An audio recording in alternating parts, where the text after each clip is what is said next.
દિલ્હી હાઈકોર્ટથી અરવિંદ કેજરીવાલને ઝટકો, ધરપકડ પર રોક લગાવવાનો કર્યો ઇનકાર, નોટિસ આપીને ઈડી પાસે પણ માંગ્યો જવાબ। 22 એપ્રિલના હાથ ધરાશે વધુ સુનાવણી।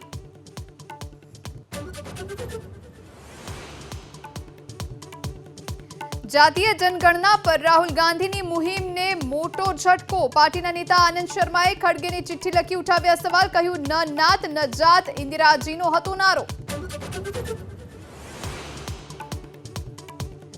24ની ચૂંટણી પહેલા યુપીમાં વધુ એક રાજકીય ઉલટફેર, અખિલેશે અપના દળ સાથે ગઠબંધન પૂર્ણ થયાની કરી જાહેરાત, કહ્યું 22માં ગઠબંધન હતું, 24માં નહીં।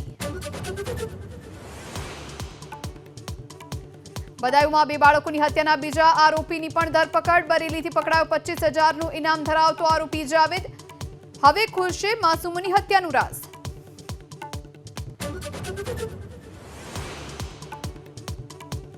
આઈપીએલમાં ચેન્નાઈ સુપર કિંગ્સના નવા કેપ્ટન બન્યા ઋતુરાજ ગાયકવાડ, મહેન્દ્રસિંહ ધોનીનું લીધું સ્થાન, ધોનીની આગેવાનીમાં સીએસકે 5 વખત બન્યું ચેમ્પિયન।